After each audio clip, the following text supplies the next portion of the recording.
Nito lamang taong 2024, dumayo sa bansang Japan ang kampo ng ating kababayan na si Danrick Sumabong, tubong Tagbilaran City, Bohol, para harapin ang kababayan ni Naoya Inoue na si Shun Nagami, isang undefeated na boksingero.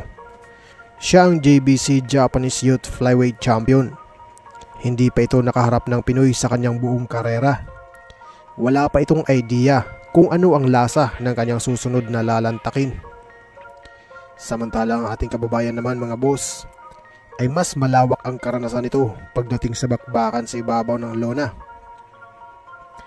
May kartada kasi ito, mga boss, na 13 panalo, may 4 na talo, may 1 tabla, at 9 dito ay tinapos via knockout. Kilala ito sa bansag na Destroyer at ilang beses na itong pabalik-balik sa bansang Japan. Samantala ang Japanese naman, mga boss, na si Shun Nagami ay may kartada pa lamang na 3 panalo, walang bahid ng talo, at 2 dito ay tinapos via knockout. Huwag na natin patagalin to, mga boss, bakbakan na agad. 選手は前の手をかなり合わせようと兼ねない両選手の戦いです。入ってきます。相手もガードがいい。今カウンターですね。もう入ってくるところガードでしっかりとブロードを合わせる。じゃあ思い出したら日本の方ですか。はい。長田野上選手のセコンドの声。そういう一つ一つの動き、あるいはリズムを狙っていく。13番の相手はおそらく格下とか頭が当たったかわけですから、今いい待ってましたね。まだ冷静にやるとですね、あるいは左をおとりね。そうですね。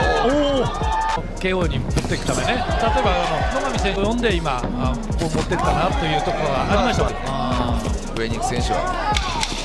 ただその2手先3手先のそこのバリエーションをいっぱいいいパンチが